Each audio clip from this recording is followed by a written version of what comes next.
Albert Granger was the kind of man who blended into the background, quiet, polite, and invisible. For 45 years, he lived a peaceful life in a sleepy town, hiding a monstrous past that no one suspected. But when a forgotten cigarette butt and a distant relative's DNA test connected the dots, the horrifying truth finally came to light. Albert wasn't just a retired postal worker. He was the Creek Phantom, a serial killer who had evaded justice for nearly half a century. In 1979, the peaceful town of Marlow Creek sat tucked between wooded hills and forgotten highways, the kind of place where everyone knew their neighbors and doors were left unlocked at night. Life was slow and simple, marked by high school football games, Sunday church services, and community picnics. But all of that changed in late spring when a 24-year-old woman named Susan Redding disappeared on her way home from work. Her car was found parked along a gravel path leading to the woods, the driver's side door wide open, her purse still on the seat. 3 days later, hikers stumbled upon her body deep in the forest. She had been strangled, her hands tied behind her back with a rough type of rope, and her shoes placed neatly beside her. The town was shaken, but most believed it was an isolated tragedy. Then, it happened again. A month later, a schoolteacher named Evelyn Gray vanished while jogging, then a college student, then a mother of two. Over the course of 18 months, 6 women disappeared, and each time the ending was the same. Their lifeless bodies were found days later in remote areas just outside town, all tied in the same fashion, with no evidence of sexual assault, no signs of robbery, and no clear link between them.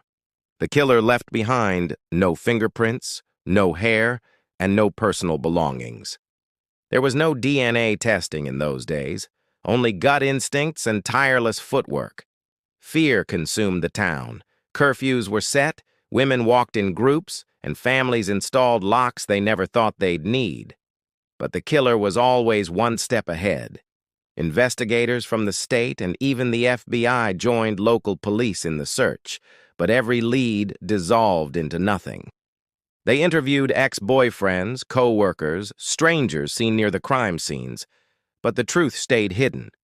There was no pattern in age or background, only that the women were all alone when they were taken, and all had lived quiet, ordinary lives.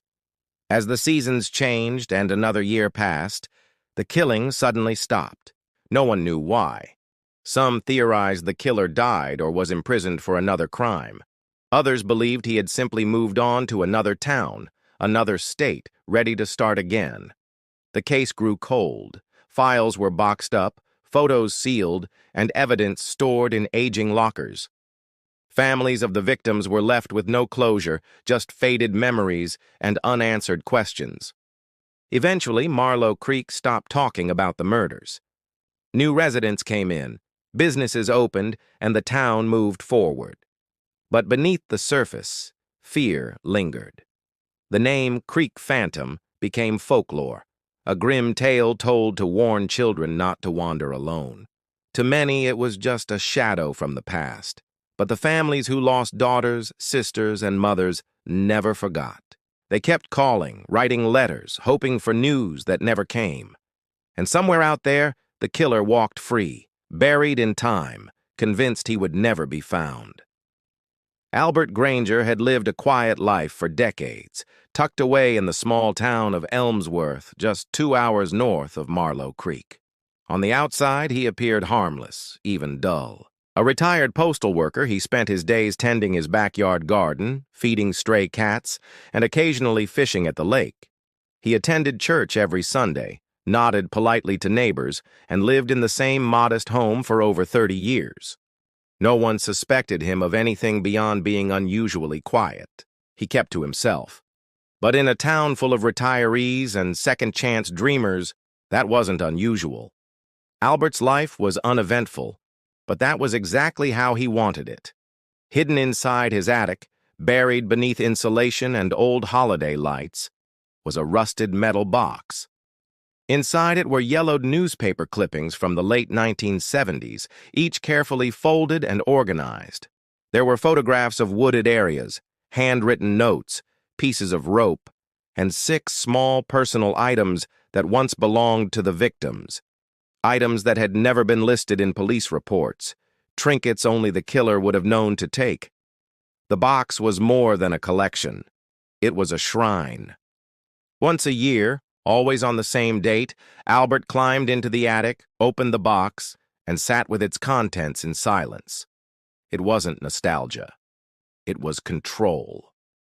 It reminded him of who he had once been and what he had done. He told himself those days were behind him, that he wasn't that person anymore. That time had buried the truth deep enough to be unreachable. He had erased every trace of his past, changed his name, severed all family ties, and moved far from the places that knew him. He never used credit cards back then, never left behind evidence that could connect him to the murders. The police had no leads, no suspects. Decades had passed. He was certain that if they were going to catch him, they already would have. Technology, however, had changed in ways he couldn't imagine. DNA evidence, once unreliable and crude, had become a powerful tool. Genealogy websites were now helping investigators solve crimes thought unsolvable. But Albert didn't worry. He never submitted his DNA. He didn't even own a computer. As long as he stayed under the radar, he believed no one would come looking. He lived carefully, never drawing attention, always staying one step ahead in a game no one was playing anymore. Or so he thought. What he didn't know was that one of his own family members, distant, curious, and unaware, had uploaded their DNA to a public database to explore their ancestry. That single act, seemingly innocent and disconnected, had set in motion a series of events that would begin to unravel everything Albert had buried. While he sat in his garden, sipping coffee and watching birds, his secret life was creeping back toward the surface, quietly, relentlessly, and without warning. In the summer of 2024, the Marlow Creek Historical Society decided to commemorate the town's past with a special museum exhibit. Among the displays honoring local veterans, coal miners, and school founders, there was a modest section dedicated to unsolved cases, most notably the 6 women taken by the so-called Creek Phantom. The goal was simple: to honor the victims, not to reopen wounds. But the decision to include archival materials brought the case back into the hands of local law enforcement for the first time in decades. Boxes labeled with dates from 1979 and 1980 were pulled from dusty evidence lockers. Files were scanned, notes were digitized, and preserved physical items were re-examined for potential display. One of the boxes contained an item that had long been overlooked: a crushed cigarette butt recovered from near the 3rd victim A.S. body. At the time, it was collected routinely, but dismissed as unimportant. Back then, there was no way to extract DNA from such a degraded item. But in 2024, the landscape had changed. Forensic analysts requested permission to reprocess the cigarette using new technology, and it was approved with little fanfare. No one expected it to matter. It was routine. It was procedural. But the results were anything but routine. The DNA profile that emerged was male and of high quality. It didn't match any known criminal in the system, but it was uploaded to a public genealogy database that law enforcement agencies had recently begun using to solve cold cases. Within weeks, a partial familial match popped up: a man in his 40s who had recently submitted his DNA as part of a family ancestry project. He had no criminal record and lived in a different state, but the algorithm suggested a close genetic link to the unidentified DNA, likely a father. Investigators carefully built a family tree using public birth records, social media, marriage licenses, and obituaries. The process took weeks, but the result narrowed the search to one man who had lived in the right area at the right time and who matched the age profile of the original suspect. His name was Albert Granger. He had no criminal record, no history of violence, and had changed his legal name in the early 1980s, citing a fresh start after personal struggles. His record showed a previous identity that placed him directly in Marlow Creek during the years of the murders. A quiet surveillance operation was launched.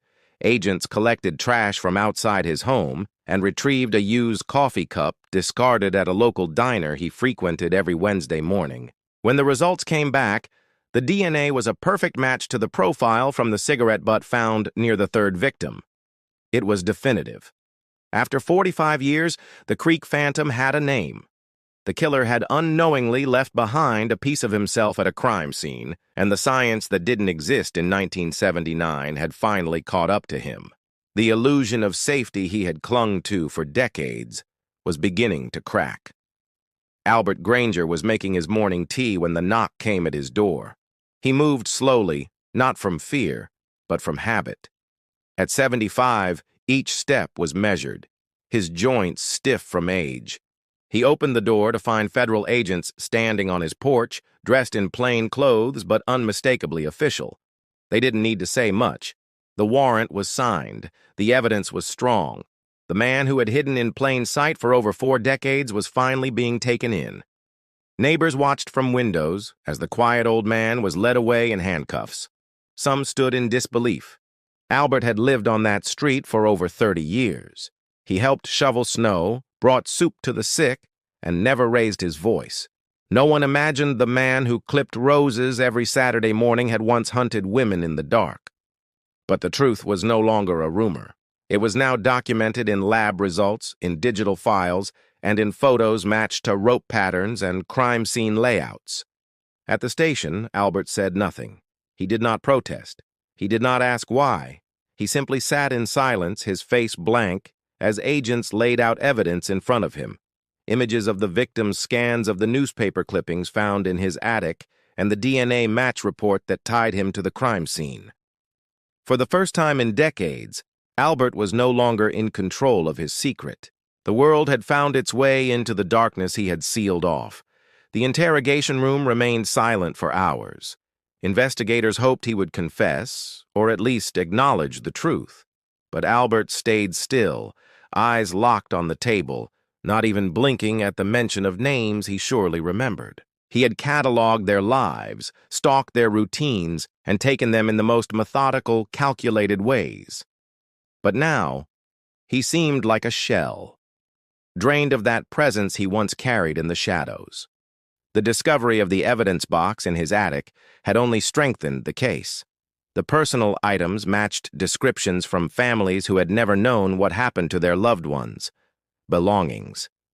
Every piece connected him further to the crimes. Items stolen, photos cut from yearbooks, maps of wooded trails marked in red ink. The case against him was airtight. Prosecutors began drafting charges immediately, ranging from first-degree murder to kidnapping and unlawful confinement. Plans were set for a trial that would surely draw national attention. For the town of Marlow Creek, justice had finally come knocking. For Albert, it was the knock he had always believed would never arrive. As he was transferred to a holding facility, news of his arrest spread like wildfire. Reporters swarmed his quiet neighborhood, searching for answers that his neighbors didn't have. But the truth was out now. The Creek Phantom was no longer a ghost.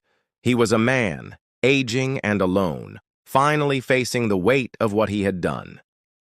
News of Albert Granger's arrest exploded across local and national media. For a town that had lived under a shadow for decades, the revelation brought both shock and a strange sense of closure. The families of the victims, many of whom had grown old carrying the weight of unanswered questions, gathered for press conferences and memorials. Some wept, others remained stoic, but all of them echoed a single message. Justice had finally arrived, even if late. They had spent years haunted by the idea that the killer was still out there, living freely. Now they knew that he had never left, only hidden behind a mask of normalcy. In the days following his arrest, prosecutors prepared a case that would bring the full extent of Albert's crimes into the courtroom. The evidence was overwhelming.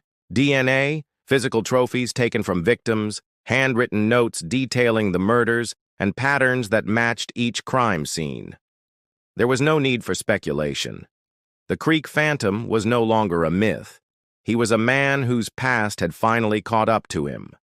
Detectives reviewed archived statements from the original investigations and found inconsistencies in Albert's past addresses, places he had once claimed to live, that now aligned perfectly with the location and timing of each murder.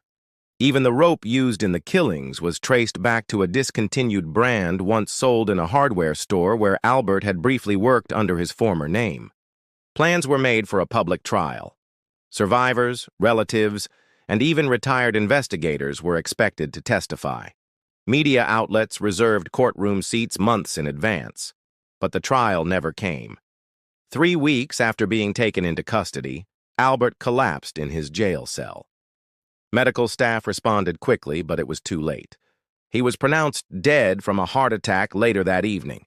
There was no suicide note, no final confession, just silence, the same silence he had maintained during his interrogations. With his death, any remaining hope for a full accounting of his crimes vanished. Some believed he had carried out more killings than the 6 confirmed cases. Others suspected he had committed similar crimes in other towns during his years of disappearance. But without a confession, many questions would remain unanswered. Despite this, the impact of his capture was undeniable. For Marlow Creek, the name Creek Phantom was no longer a faceless terror, but a real man who had once walked their streets, sat in their diners, and gone unnoticed for decades. The town museum updated its exhibit once again, now including a section on the breakthrough DNA technology that helped solve the case. A new memorial was installed downtown bearing the names of the 6 known victims, with a simple inscription below. Time does not bury truth. It only delays its return. Albert Granger died with his secrets, but his capture proved that no matter how carefully evil tries to hide, the truth finds a way to the surface, even after 45 years.